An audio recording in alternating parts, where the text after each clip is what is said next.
Nereye gideceksin? Söyle bakayım. Yine. İstanbul'a. Şile değil bugün ya. Yine. Nereye gideceğiz? Galata'ya. Galata Tower.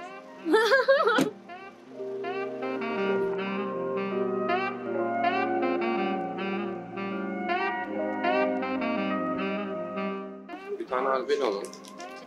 Köpek maması. Yazdım. Köpek maması yiyecek misin? He? 1000 liraya yerim. Ne? 1000 liraya yerim. 1000 liraya. Şu an 1000 liraya kimse vermez sana. 1000 liraya yerim. Asıl alman gereken şey onlar değil. Asıl alman gereken şu. Neden? Susamlı. Çok susam dökülecek. Susam. Arabaya çok susam dökülecek ama. O zaman donk al. Ama o zaman mısın?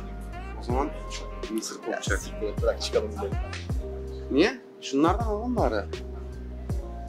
Abi almadığın zaman da lafını edecek. Ondan sonra lafını edeceksin. Lafını etmeyeceksen almıyorum gidiyorum. Ya oğlum zaten şey bekleyeceğiz. Çifti bekleyeceğiz, modeli bekleyeceğiz. Tamam seç bir şey daha. Tutku.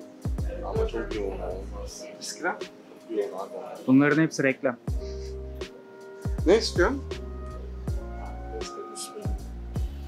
Hadi lan bir şey seç. Burası neresi şu an?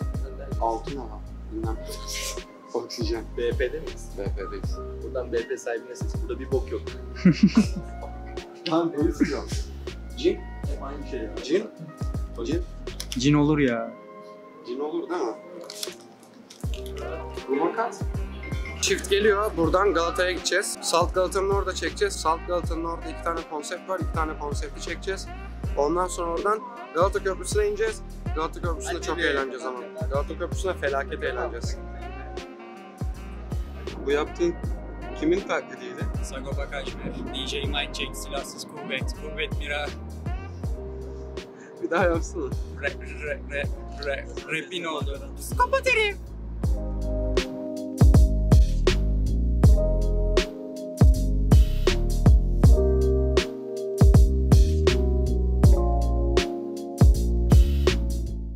İstiklal Caddesi'ndeyiz. Bugün wedding çekeceğiz. Wedding çekerken konumlarımız İstiklal Caddesi olacak. Burada feniküleri kullanarak başlayacağım. Ondan sonrasında Salt Galata'nın oraya ineceğiz. Bankalar Caddesi'ni kullanacağız. Bankalar Caddesi'nden sonra da Galata Köprüsü var. Galata Köprüsü'nde çekerken bu feribotları falan kullanarak çekeceğiz. O yüzden orada daha rahat olacak. Size de aynı zamanda çekimde neler yaptık, neler ettik yine vlog gibi göstermiş olacağız. Bir de bugün Canon 1DX Mark II kullanacağız. Üstünde bir Sigma 85 mm 1.4'le. İstiklal Caddesi'ndeki görüntüleri 1DX ile çekeceğim. 1DX'in üzerine de Sigma 35 mm takıp çekeceğim. Neden? Çünkü İstiklal Caddesi'nde olduğumuz için tarihi mekanları biraz daha geniş açıyla, açık diyaframla çekip 85'in kapatacağı alan derinliğine nazaran biraz daha açık bırakıp yine arkayı flu bırakıp İstiklal Caddesi'ni bol bol göstermeye çalışacağım. Şimdi o yüzden çekime geçelim.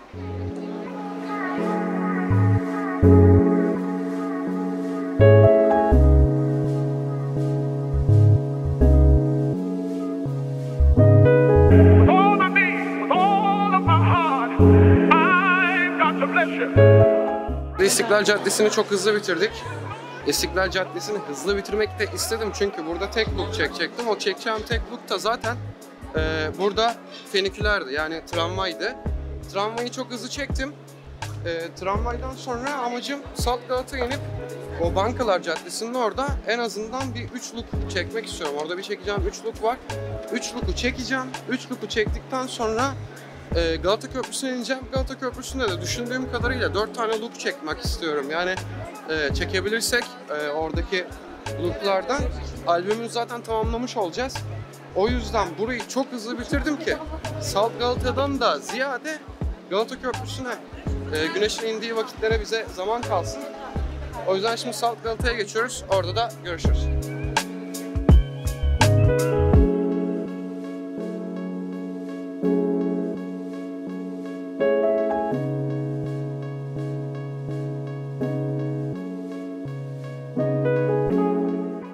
Sadece İstiklal'de ne çekecektim? Tramvayı çekecektim değil mi? Tramvaydan tek görünüş çekecektim. 2 görünüşe çıktı. Sonra fenikülere bindik. Fenikülerin içinde bir görünüş daha çıktı. Şimdi az önce de Ebrar burayı gördü, dedi ki Burada Oha. çekmek yok mu? Burada çekmeyelim mi? Şimdi burayı böyle çekeceğiz. Abi şöyle sana Bilmiyorum. Bak şöyle. Niye kameraya trip attık ki?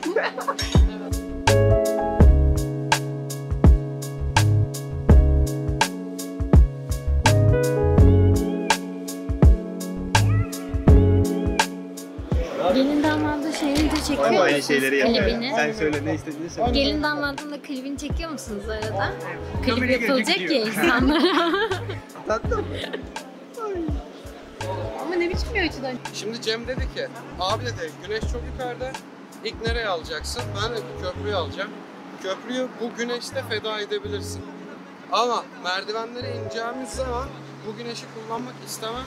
Çünkü bir kere sizle gelip buraya keşif yaptığımızda hani çektik ya o merdivenlerden aşağı doğru. Orada bir güneş görünüyordu. Turuncu böyle golden house'un iyice oturduğu tonlarda. O yüzden şimdi ilk burayı çekeceğiz. Geldik Galata Köprüsü'ne. Nereleri bitirdik? İstiklal Caddesi'ni bitirdik. Benimkilerin içinde Salt Galata'yı bitirdik. Feniklilerin içinde çektik. Hatta İstiklal'de o tek görünüşü iki görünüş olarak çektik. Yani iki farklı çektik. Şimdi geldik buraya. Burada bir köprünün üstünde bir konsept var, görünüş var. Sonra bir de haliyle aşağıda var. Aşağıda da 3 look falan var. O zaman ilk burayı alalım, ondan sonra orayı gösteririz artık. bugün 2 tane farklı makine kullandık. Sebebi nedir? Şimdi 2 tane açı kullanmak istedim. Bir tanesi 85 milimde, onu 1DX Mark II ile kullandım. Diğer kullandığım da yine 1DX, onu da geniş açıyla kullandım. Çünkü geniş açıyla kullanmak istememin en büyük sebebi İstiklal Caddesi'nde o etrafı rahat rahat gösterebilmekte. Bu 85 milimle çok yaklaştırdığı için 1.4 veya işte biraz daha kısık diyaframlarda bile çeksen etrafı çok kapatıyor. Ben de 35 milimle çekip biraz da böyle diyaframı kısıp etrafı çok daha fazla gösterdim. Bu da haliyle bizim gelini falan çok daha ortaya çıkartmamıza da yani yardımcı oldu. Duyguyla daha güzel verdi. RAW JPEG çektim ama monokrom çalıştım. Belki de onların JPEG'lerine ufak oynamalar yapıp hemen onları ederiz diye düşündüm. Bu yüzden de 2 makine çalışıp biraz da kendimi rahatlatmak istedim aslında. Hızlı bitsin diye. Bu yani. Alalım abi.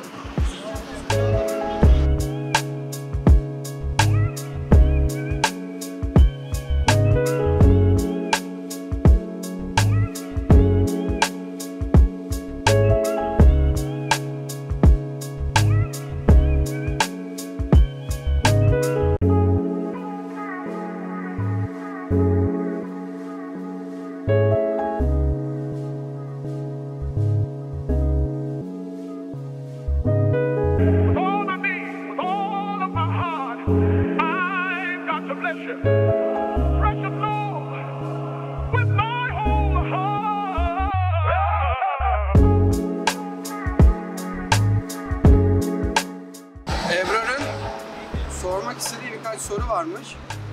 Onları soracak Ebrar. Sor bakayım. Öncelikle çekim nasıl gidiyor? Çekim iyi gidiyor. Hatta beklediğimin çok daha üstünde hızlı bitmeye başladı.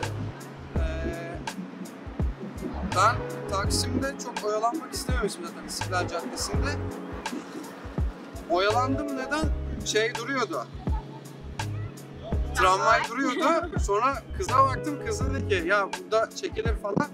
Ondan sonra onların önünde çekmeye başladık. Sonra hiç planlı yoktu. Feniklerin içinde çekmek aslında planımda da yoktu. Sonra Feniklerin içinde çektik. Orada da az ve öz vurdum. Yani Fenikler aşağı gidene kadar ben çekimi bitirmiş oldum. Sonra işte buraya geldik. Hatta az önce şeyle de onu konuştuk. Cem'le buraya yürürken. Dedi ki abi şu an ışık biraz daha yukarıda. Burayı mı değerlendireceksin dedi. Köprüyü değerlendireceğim dedim. Köprüyü değerlendireceğiz. Işık biraz daha yatınca merdivenlerin oraya inmiş olacağız. O sana çektiğim fotoğraf vardı ya. O sana çektiğim fotoğraf benzerini çekmiş olacağım şeyde. Merdivenlerde. Sonra zaten o iskele kısmı kullanacağım. Orada da çok işimiz uzun sürmez. Şu an hatta poz veriyorlar. Ama biz çekmiyoruz. Ama şimdi de gitmem lazım. Soruları unutma, yine sorarsın bana. Çekimi beklediğimden biraz daha pratik hallettik. Her şey daha kısa sürdü. Yani nasıl desem biraz daha kompakt hali. Şimdi onu şöyle söyleyeyim. Sürekli aynı şeyi aslında tekrarlıyorum. İstiklal'deyken aslında tek look çekecektim. Sonra baktım ki İstiklal çok hızlı ilerledi. Dedim ki bu çekim rahat olacak. Feniküleri de hızlı hallettik. Ama bunun asıl sebebi şu. Şimdi biz bir çekim daha yaptık. Biz doğayı kullanarak, yani böyle ağaçlık alan, işte ova gibi bir yerleri kullanıp bir çekim daha yaptık. Öyle olunca da buralarda çok böyle şeye ihtiyaç duymadım. Neden duymadım? Çünkü kalabalık çok, model çok geriliyor. Gelin ve damat gerildiği zaman bu da bize yansıyor. Dedim ki çıkartın makineleri, ayarlarımızı yapalım pozometreden, tak tak tak tak çekelim, bitsin gitsin dedim. Öyle olunca da gerçekten çok hızlı bitmiş oldu. Çok kompakt bir çekim oldu. Hatta Ebrar da şunu söyledi. Bugün dedi çok az ve öz çekiyorsun. Neden öyle? O da aynı soruyu sordu. Dedim ki elimde görüntülerim zaten var ve çekmek istediğimi de çok net, çok kaliteli bir şekilde çekebildim. Çok da yani bir tık daha üstüne çıkartmak istesem iyice gelin ve damatta gerilecekti. İhtiyaç duymadım. Rahattım. Rahat olunca da çok kompakt bir şekilde bitti. Değil mi kız? Senin var Aynen mı sorun? öyle. Yo, dediklerine katılıyorum abi. Hızlı ve seri oldu. Daha iyi olmadı mı? Daha iyi. Mesela Yani nokta atışı oldu. nokta atış. Bugün daha çok nokta atış çekmeye çalıştım. Hatta makineye bakalım. Şu ana kadar toplam belki de 100 kare, 150 kare falan çekmişim. Biz şimdi burada çekimi bitirdik. Son olarak Galata Köprüsü'nün altında çektik. 1, 2, 4 mekan kullandım. 4 mekan, hatta üst köprüyü de sayarsak 5 mekan kullandım. Yorulduk mu? Gerçekten fazla yorulduk ama gerçekten çok başarılı bir iş çıktı ortaya. Değdi diyebilir miyiz? Efendim? Değdi diyebilir miyiz? Değdi. Yani ekibin de bizim de yorgunluğumuza değdi. Çiftimiz de çok yoruldu ama gerçekten fotoğrafların hepsi falan değdi. Şimdi burada bir paydos vereceğiz. Bitirdik. Off ilan ettik. Yemek yemeye gideceğiz. Yemek yedikten sonra biz yine sizle bir daha bir görüşürüz. O zaman şimdi bay bay. Abi Sonunda başlatmadan bir şey söyleyeyim mi? söyle. Başlattım öyle söyle.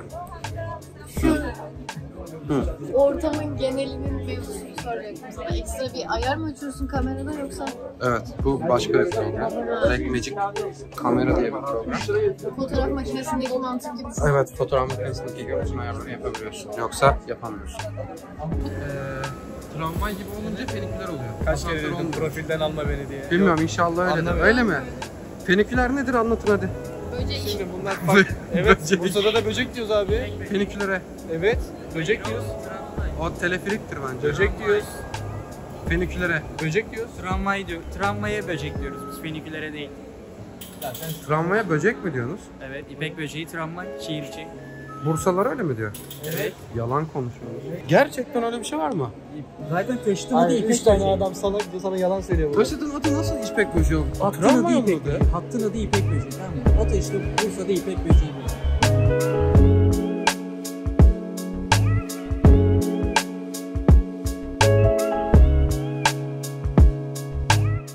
Şimdi sana bir soru soracağım. Tamam. Hazır mısın? Çok hazırım. Ama gerçekten çok sert bir soru. Hazırım. Bugün Evet. merdivenlerden yukarıdan bir look çekiyordun. Evet. Bir açıdan. Evet. Ve tek başına çekiyordun. Evet. Orada 2000 enstantane girmişsin. Evet. 2 diyafram girmişsin. Evet. Son 200'deydi. 200'deydi, evet. Neden? Neden? Çünkü Bunu bize açıklayabilir misin? enstantane ve ISO ile oynamak istemedim. Diyaframla oynamak istedim sadece. Diyaframla Ha, oynadığımda da zaten diyafram bana verdiğinde 1.4'tü. tamam. 1.4 çok açık kalıyor. Tamam. Yavaş yavaş yükselterek denedim. 1.8'e çektim. 1.8 de benim için açık kaldı. Ondan sonra 2.2 denedim. 2.2'de benim için biraz dar kaldı. 2.0'ın en doğru olduğunu düşündüm. Tamam. O yüzden 2.0'da çektim. Peki şunu soracağım. Uzaklığınla modeli entegre ederken diyaframı düşündün mü? Evet. Düşünmedim. Evet düşündüm. Bu bir şakaydı. Peki tamam. Düşündüysen Hayır. tamam. Düşündüm. Ama hatalı. Hayır. Hayır olamazsın.